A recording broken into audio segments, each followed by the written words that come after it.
PowerPoint प्रदान करेंगे। मंत्री जी समझे ये तो बिजली मंत्रालय की बात कर रहे हैं।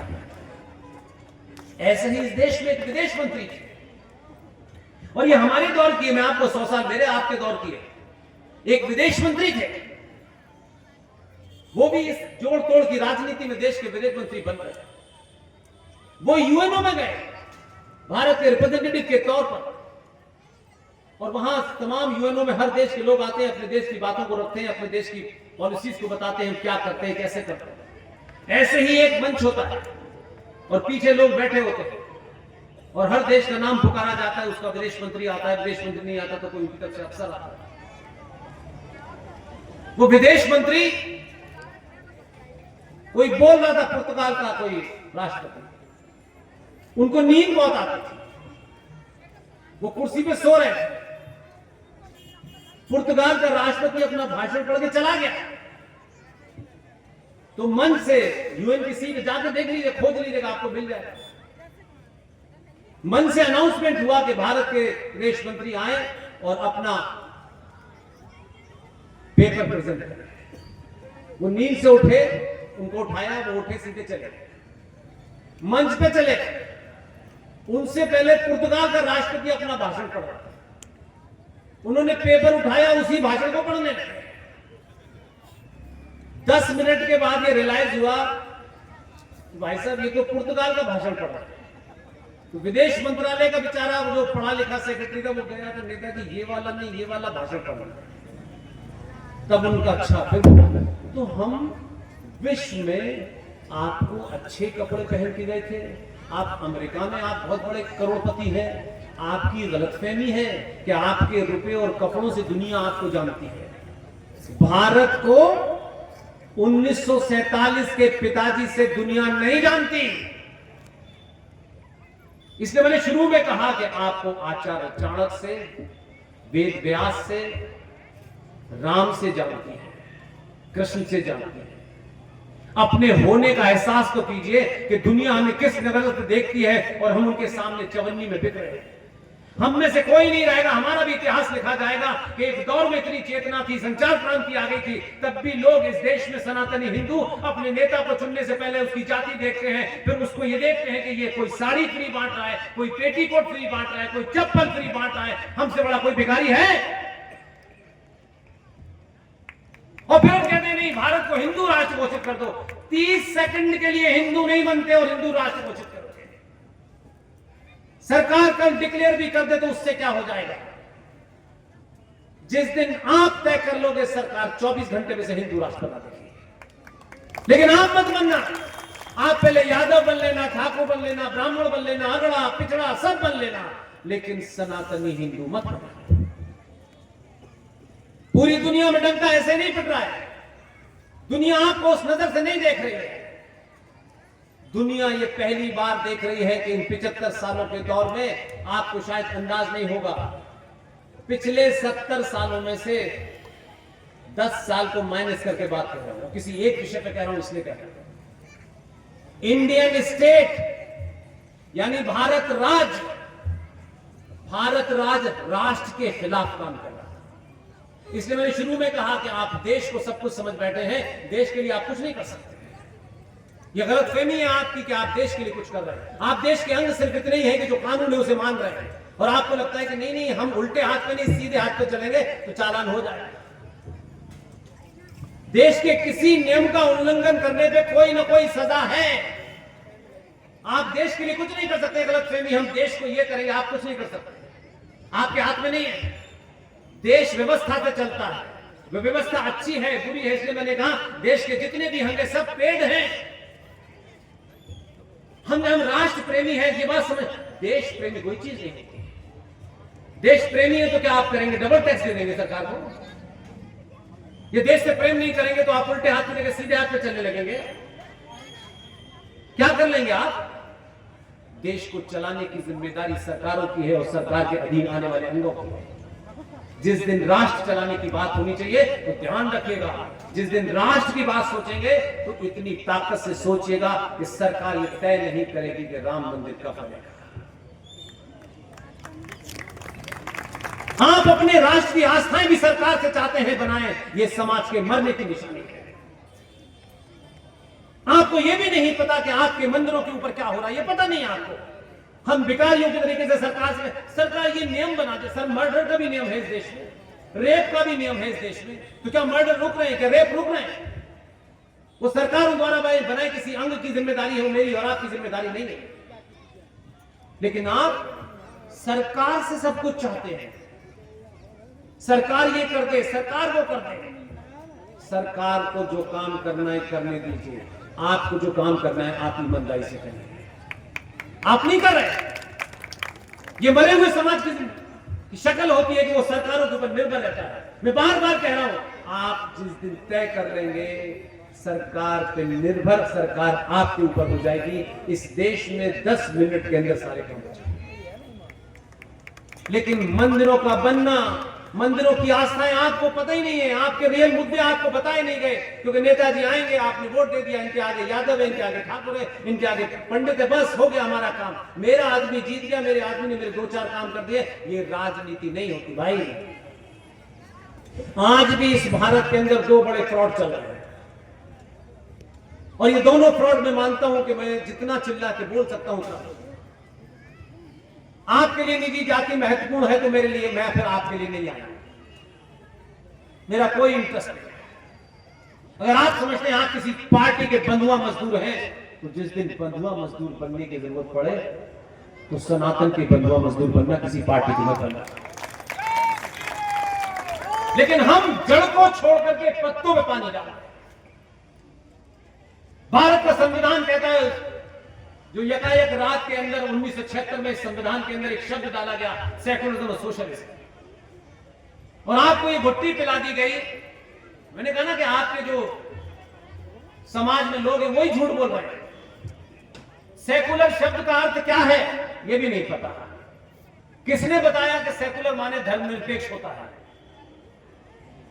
जो लोग धर्म को मजहब और रिलीजन का पर्यायवाची मानते हैं, वो धर्म शब्द को समझते हैं कि कोई धर्म हिंदू धर्म है, इस पूजा पाठ करने से हिंदू होता है। धर्मनिरपेक्ष नाम का कोई शब्द ही नहीं है। 1979 के 76 के अंदर जब ये बदलाव हुआ तो ना संसद थी, 90% नेता जेल में थे, और संसद को संविधान के प्रेमबिल में ये बदलाव कर दिया, सेकुलरिज्म और सोशलिज्म। ये चर्चा नहीं हुई हमारे यहां। लेकिन मेरा प्रश्न दूसरा है कि अगर स्टेट सेकुलर है, यानी ही स्टेट ये मानती है कि अगर इस देश में किसी की गिनती 5 भी है, उसके अधिकार और 84 करोड़ लोगों के अधिकार बराबर हैं। मैं इस बात से सहमत हूं। स्टेट का कोई रिलीजन नहीं है। अगर स्टेट का रिलीजन होता, जैसे ईरान का है, इराक का है, लीबिया का है, सीरिया का, अगर स्टेट का कोई रिलीजन है तब वहां इस बात के प्रबंध करे जाने चाहिए थे कि स्टेट इस्लामिक है, स्टेट हिंदू है, इसलिए इसमें जो लोग उस इस्लाम पे यकीन नहीं करते, उस हिंदू पे यकीन नहीं करते, उनको विशेष आपको रियायतें देनी पड़ेंगी, क्योंकि स्टेट जो है एक मजहब से चलती है। लेकिन भारत कोई मजहबी स्टेट नहीं है। कोई ऐसा नहीं है कि यहां हिंदू धर्म से किताब ये देश चलाया जा रहा है, किसी मान्यताओं से चलाया जा रहा है। और जब सब बराबर हैं तो 42,000 पारसी भी हैं, 92 लाख जैन भी हैं, 1.6 सिख भी हैं, और 84 करोड़ हिंदू हैं। सबके अधिकार बराबर हैं।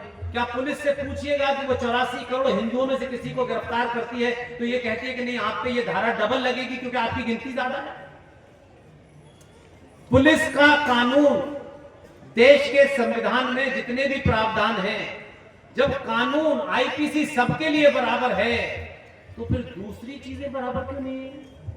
मर्डर मुसलमान करे, हिंदू करे, सिख करे, बौद्ध करे, जैन करे, कोई भी करे, उस पर वही धारा लगेगी? या ये तय हो गया है कि अगर कोई माइनॉरिटी का करेगा क्योंकि कम गिनती में है तो उस पर धारा कमजोर लगेगी?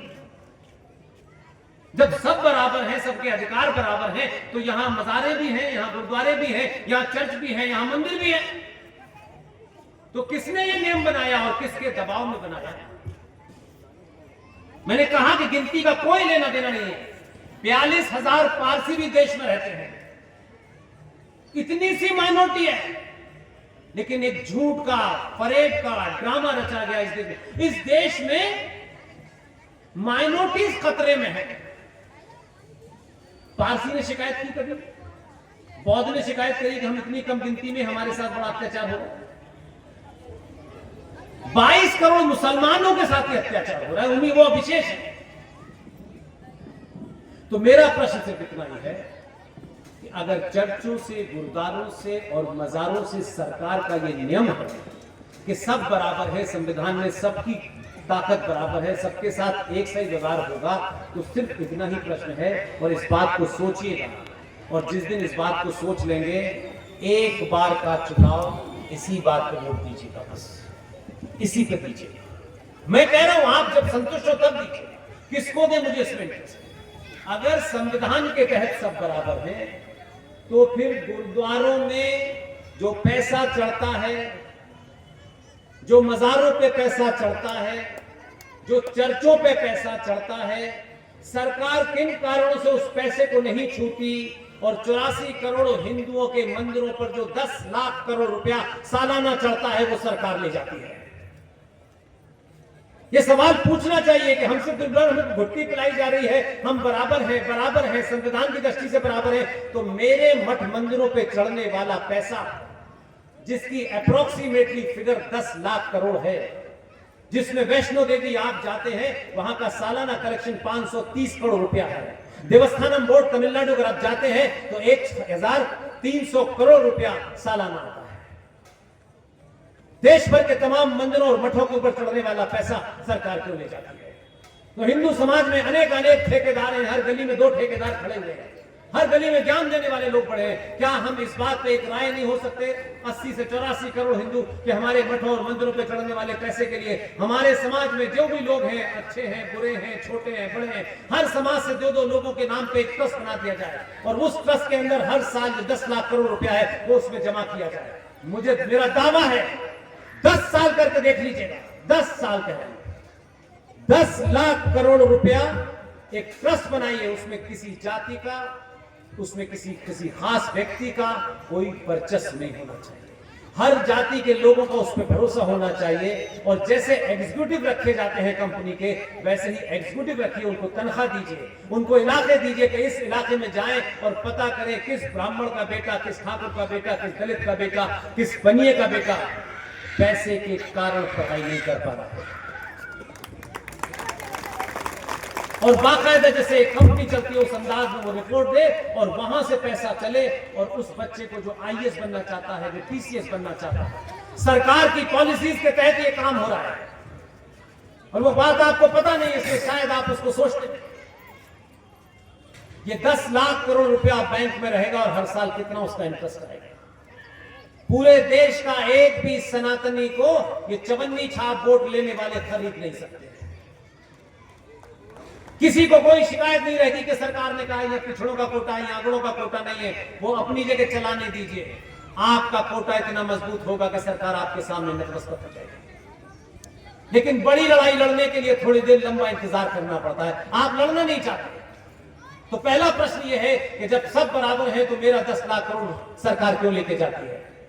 और फिर उससे कौन सी योजनाएं चलाती है? सरकार से सवाल पूछिए कि जब हम सब बराबर हैं तो इस देश के अंदर संविधान की धज्जियां उड़ाते हुए भारत की सरकारों ने पार्लियामेंट के अंदर ये कैसे बिल पास कर दिया है? इस देश में कमीशन बना हुआ है, ना हमसे पूछा ना इसलिए वोट लिया किसी ने कि भैया हम वोट ले रहे हैं तो ये भी हम करेंगे। तो हमको बताओ कि तुमने संविधान के, तुमने अपने मैनिफेस्टो में ये लिखा था क्या? तब तो तुमने मैनिफेस्टो में लिख के हमको बताया नहीं था। लेकिन सत्ता में आने के बाद लोगों ने क्या किया? और ये आपकी घटना नहीं, बीमारी पुरानी है। इस देश में एक कमीशन बनाया गया, वो जो इटली से आई है माता जी, उनकी देखरेख में बना। और उन्होंने बनाने के बाद मैंने वही कहा, आपकी चुप्पी, आपके पड़ोस में शर्मा जी रहते हैं, इनके पास कार क्यों है? शर्मा जी की समस्या है कि ठाकुर साहब का 2 क्यों है? ये समस्या, बीमारी खत्म ही नहीं हो रही। आप वहां तो आपका ध्यान जा रहा है, लेकिन जो लार्जर पिक्चर है उसे नहीं देखना चाहिए। आपने पूछे नहीं सरकारों से। सरकार ने गुपचुप करके एक कमीशन बनाया और कमीशन की रिपोर्ट मांगी और उठा के दे दिया। एक साहब पाकिस्तान से आए थे, पार्टीशन के वक्त उसी गांव के थे, उसी शहर के थे जहां से मनमोहन आए थे। दिल्ली हाई कोर्ट के चीफ जस्टिस बने, रिटायर होते ही उनके हाथ में एक कटोरा पकड़ा दिया गया कि आपको ये काम करना है। आपने कहा हमसे क्या लेना देना है, आलू महंगे हो गए तब हम सड़क पर निकलेंगे, चीनी महंगी हो जाएगी तो हम सड़क पर निकलेंगे। आपका तो एजेंडा यहां तक था। उनके अंदर एक कमीशन बनाया, और वो कमीशन क्या करता है ये पता है आपको? उस कमीशन का नाम है सच्चर कमीशन, क्योंकि उस कमीशन के chairman Rajendra Sachar chief justice थे दिल्ली हाई कोर्ट। और उस सच्चर कमीशन में 5,500 करोड़ का बजट था।